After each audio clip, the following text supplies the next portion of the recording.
তোমাকে ছাড়াও চলবে, কোনো বিপদই নেই, আরামে চলে যাবে ইসলাম। আমাদের সমাজের পরিস্থিতি হলো এই রকম, যখনই আমরা কোরআন হাদিসের কথা বলি একদল ভাইরা খুব রেগে যান, যান কিনা বলেন, রেগে যায় কিনা? শোনেন, এবার কিছু সামাজিক ধর্মীয় জাহিলিয়াতের কথা বলি। রাসূল সাল্লাল্লাহু আলাইহি ওয়াসাল্লাম বলেছেন, লোক দেখানোর ইবাদতের সংখ্যা বাড়বে। সবাইকে আমার কথা বোঝেন? ইহরামের কাপড় পরে একজন হাজী সেলফি উঠে ফেসবুকে দিয়ে লিখতেছে, ইহরামের কাপড় পরে আমাকে কেমন লাগছে বন্ধুরা। কি জবাব দেব দেন?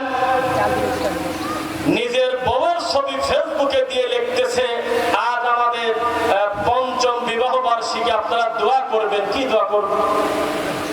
3 বছরের বাচ্চার কপালে কালো টিপ দিয়ে মিনিটে মিনিটে ছবি দেওয়ার পরে আমার ছেলেটা টয়লেট হয়েছে, বেশি দোয়া করবেন। কি দোয়া করবেন? এইটা আমাদের ইবাদত, এইটা আমাদের ধরন।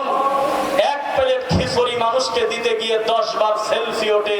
এই জামানায় গোপন দানও নাই, গোপনে কান্নাকাটিও নাই।